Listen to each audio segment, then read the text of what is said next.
முதல்வர் வந்து 5000 சிறப்பு அறிவிச்சிருக்காரு. நீங்க அதை பத்தி என்ன நினைக்கிறீங்க சொல்லுங்க. இந்த 5000 ரூபாய் கொடுத்தது திடீர்னு ஒரு இன்ப அதிர்ச்சியா இருந்தது.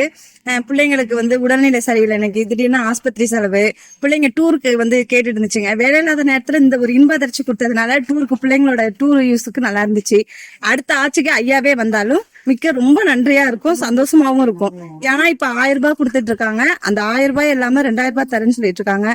பிள்ளைங்களோட படிப்பு செலவுக்கு மத்த எல்லாத்துக்குமே யூஸ் ஆகும். முதல்வர் வந்து முன்னாடி 1000 ரூபாய் கொடுத்துட்டு இருந்தாங்க. பசங்களுக்கு ஸ்கூல் ஃபீஸ் கட்ட, நோட் புக் வாங்க, ஆஸ்பத்திரி செலவு பண்றதுக்காக யூஸ்ஃபுல்லா இருந்துச்சு. இப்ப 5000 ரூபாய் கொடுத்தவங்க ஒரு இன்ப அதிர்ச்சி தான். ரொம்ப சந்தோஷம், மிக்க சந்தோஷம்.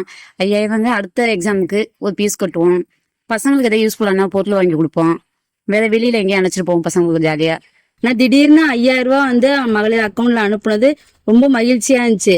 சிலிண்டர் தீர்ந்து போய் 10 நாள் ஆயிட்டு. திடீர்னு எனக்கு அக்கௌண்ட்ல வந்துட்டு 1000 ரூபாய் ஏறினதுக்கு அப்புறமே சிலிண்டர் பண்ணிக்கலாம் அப்படின்னு நினைச்சிட்டு இருந்தேன்.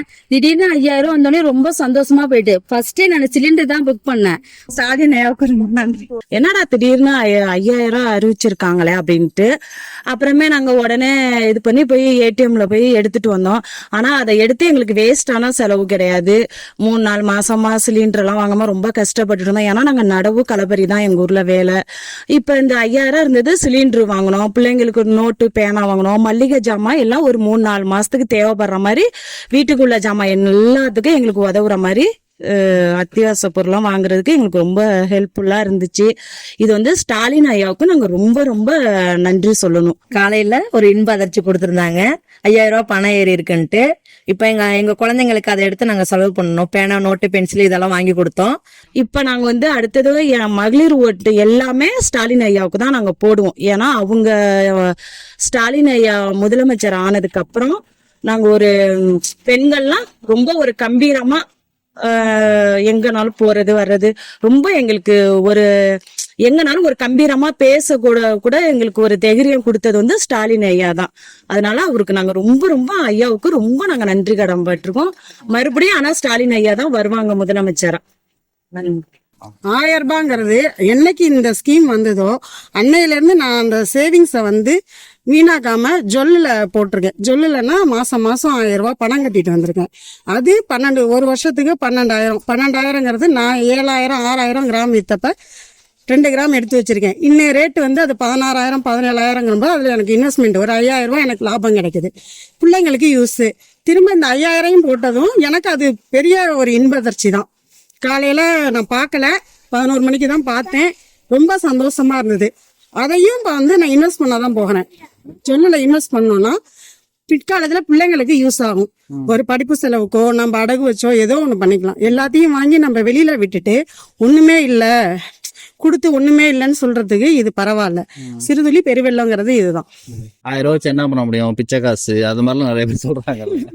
பேசுறவங்க பேசிட்டு இருப்பாங்க சார். என்னைய பொறுத்த வரைக்கும் காசா மதிக்கணும். அந்த 1000 ரூபாங்கிறது எனக்கு பெரிய விஷயம்தான். அந்த 1000 ரூபாயும் நம்ம வீட்டுல யார் தரா? நம்ம வீட்டுக்கார்ட்டையுமே நம்ம வாங்கணும்னா அதுக்கு 1008 கணக்கு கேட்பாங்க. அப்படி கிடையாது. இவர் தராருன்னா அதை வந்து எப்படி நம்ம அதை பெருசாக்கணும். போஸ்ட் ஆபீஸ்ல போட்டிருக்கேன், அதுலயுமே 10,000 ரூபாய் இருக்கு. 500 ரூபாய் போட்டு அதுலயுமே பிள்ளைங்களுக்கு 10,000 ரூபாய் இருக்கு. அப்ப அந்த 10,000த்தையுமே டெபாசிட் பண்ணலாம். அந்த ஸ்கீம் இப்போ 1 வருஷத்துக்கு போட்டோம், ஒரு 10,000 ரூபாய் எடுக்கிறோம். அதை பிள்ளைங்க பேர்ல வந்து பிக்சடா போட்டு அதையும் பெருக்கிக்கலாம். அதுக்கு கூட்ட வட்டி உண்டு. 1000 ரூபாய் அது வந்து மதிச்சாதான் சார் என்னைக்கா இருந்தாலும். மதிக்காதவங்களுக்கு அது யூஸ் இல்ல, மதிக்கிறவங்களுக்கு அது யூஸ். என்னைய பொறுத்த வரைக்கும் இவரு கொடுக்கறது எனக்கு பெரிய ஒரு ஹெல்ப்ஃபுல்லா தான் இருக்கு. எங்க குடும்பத்துக்கு நான் யூஸ் பண்ணல, குழந்தைங்களுக்கு மட்டும்தான் இந்த பணம்ங்கிறது. அதனால எனக்கு பெரிய யூஸா தான் இருக்கு. அதை பத்தி எங்களுக்கு ரொம்ப சந்தோஷமா இருக்குங்க.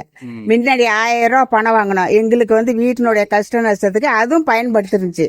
இப்ப அதுக்கு அங்கிட்டு காலையில 6 மணிக்கு நாங்க நியூஸ் கேட்டதுன்னா இது மாதிரி இன்னைக்கு உங்களுக்கு 5000 ரூபாய் பணம் உங்களுடைய அக்கௌண்ட்ல ஏறிடுதுன்னு எங்களுடைய சகோதரங்கிற அறிவிச்சதுனால எங்களுக்கு ஏறிடுது. இன்னைக்கு வந்து நாங்க எல்லாருமே போய் அதை வாங்கி நாங்க பயனடைகிறதுக்கு எங்களுக்கு ரொம்ப ரொம்ப சந்தோஷமா இருக்குங்க. ஃபர்ஸ்ட் 1000 ரூபாய் கொடுத்தாங்க தளபதி. இப்ப இன்னைக்கு வந்து 5000 காலைல 8 மணிக்கு தான் நியூஸ் கேட்டோம். 11 மணிக்கெல்லாம் போய் நாங்க எல்லாம் பணம் எடுத்து வந்துடும். எங்களுக்கு ரொம்ப சந்தோஷம். தளபதி தான் நாங்க எல்லாம் ஓட்டு போடுவோம். எங்களுக்கு 1000 ரூபாய் 5000 ஏன்னா இப்ப 5000 ஏத்திட்டாங்களேன்னு ஒரு சாக்கு இருந்துச்சு. 2வது சந்தோஷமாவும் இருந்துச்சு. இன்னைக்கு உள்ள சூழ்நிலைக்கு, என்னோட குடும்ப சூழ்நிலைக்கு இந்த 5000 ரூபாய் எனக்கு பயன்படுத்து.